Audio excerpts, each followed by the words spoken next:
Selamat pagi saudara-saudari yang dikasihi Kristus.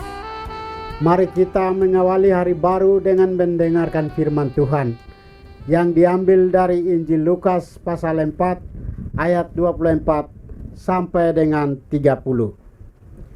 Tuhan bersamamu. Inilah Injil suci menurut Lukas. Ketika Yesus datang ke Nazaret, Ia berkata kepada umat di rumah ibadat, "Aku berkata kepadamu, sesungguhnya tidak ada nabi yang dihargai di tempat asalnya. Tetapi aku berkata kepadamu, dan kataku ini benar, pada zaman Elia terdapat banyak janda di Israel. Ketika langit tertutup selama 3 tahun 6 bulan, dan ketika bahaya kelaparan yang hebat menimpa seluruh negeri. Tetapi Elia diutus bukan kepada salah seorang dari mereka, melainkan kepada seorang janda di Sarfat di tanah Sidon. Dan pada zaman Nabi Elisa banyak orang kusta di Israel, tetapi tidak ada seorang pun dari mereka yang ditahirkan selain daripada Naaman orang Syria itu." Mendengar itu, sangat marahlah semua orang yang di rumah ibadat itu. Mereka bingung, lalu menghalau Yesus keluar kota dan membawa Dia ke tebing gunung, tempat kota itu terletak, untuk melemparkan Dia dari tebing itu. Tetapi Yesus berjalan lewat dari tengah-tengah mereka, lalu pergi.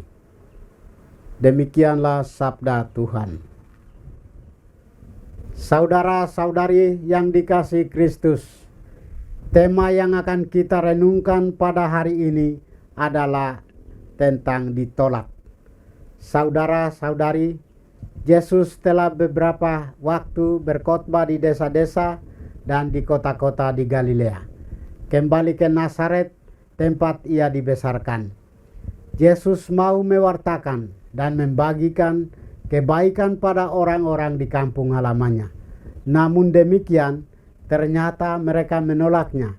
Orang-orang hanya melihat Yesus sebagai putra Yusuf, si tukang kayu. Tidak ada nabi yang dihargai di tempat asalnya. Bagi orang yang melakukan penolakan, karya penyelamatan Allah sudah tidak akan diterima. Yesus Kristus tampil di depan umum bukan untuk membuat sensasi. Ia tidak mau menggunakan kesempatan dan jabatannya sebagai putra Allah untuk membohongi rakyat sederhana, tetapi mengabdi dan melayani mereka.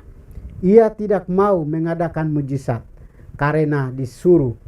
Pada saat bergantung di salib, Yesus Kristus tidak mengadakan mujizat, walaupun orang berteriak, memfitnah dan mengoloknya. Yesus tidak kecewa ketika Ia ditolak oleh orang-orangnya sendiri. Dia malah berbalik kepada bangsa-bangsa lain yang polos, jujur, terbuka, dan rendah hati, menerima pewartaannya. Bagaimana dengan kita yang menamakan diri pengikut Yesus Kristus? Kehadiran kita di tengah masyarakat bisa saja sebagai batu sandungan. Kita menyiapkan sarana pelayanan dalam berbagai bidang, baik itu kesehatan, pendidikan, ekonomi, untuk meningkatkan sumber daya manusia dan kesejahteraan manusia. Tidak jarang mendapat hambatan dan tantangan.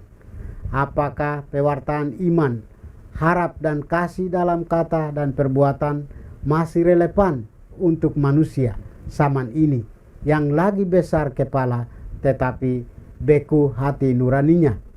Secara manusiawi, kita cenderung mundur karena mudah putus asa dan masa bodoh. Barangkali kita harus cukup sabar dan dengan rendah hati mau belajar dari hambatan dan tantangan ini untuk memurnikan motivasi hidup, baik iman, harap, dan kasih kita di tengah dunia yang sedang berganti-ganti rupanya. Dunia kita sekarang membutuhkan suara seorang nabi yang baik dan benar, jujur dan adil, yang membawa keselamatan kepada siapa saja. Saudara-saudari terkasih, kita tidak dapat menjadi seorang nabi yang baik dan benar, jujur dan adil bagi orang lain kalau kita sendiri tidak menjadi nabi yang sejati bagi diri kita sendiri. Hidup kita sendiri harus menjadi saksi kebenaran dan keagungan kasih Allah. Tantangan dan hambatan, bahkan penolakan dalam menghayati dan mengamalkan kebajikan-kebajikan Kristiani sedang dan akan kita alami sepanjang hidup. Yesus sendiri telah memberi contoh. Ia menerima, mengalami, dan merasakan tantangan dan penolakan dalam tugas perutusannya oleh orang-orangnya sendiri. Sungguh ironis, dan ia tahu bahwa kita pun mengalami dan merasakan yang sama. Semoga demikian. Marilah kita berdoa. Tuhan, pagi ini kembali kami naikkan syukur dan permohonan. Terima kasih sudah menjaga kami saat kami tidur maupun bangun. Terima kasih untuk udara sejuk dan segar pagi ini. Bukalah mata hati kami, mampukan kami memandang kemurahan dan karya-Mu, serta memuji dan memuliakan-Mu melalui pekerjaan dan pelayanan kami hari ini. Bimbinglah kami selalu untuk menyadari kesalahan kami dan bertobat, sehingga kami sungguh rendah hati, mau membuka hati, dan siap menerima rahmat-Mu yang tinggal dalam hati kami. Kristus terang dunia, berkatilah keluarga kami, jadikanlah kami alat kasih-Mu, dan pantaskanlah kami menjadi hamba-hamba-Mu yang setia. Demi Kristus Tuhan dan pengantara kami. Tuhan bersamamu. Semoga kita sekalian, orang-orang yang kita kasih dan doakan, seluruh aktivitas kita hari ini dilindungi, dibimbing, dan diberkati oleh berkat Allah yang Maha Kuasa. Dalam nama Bapa dan Putra dan Roh Kudus. Amin.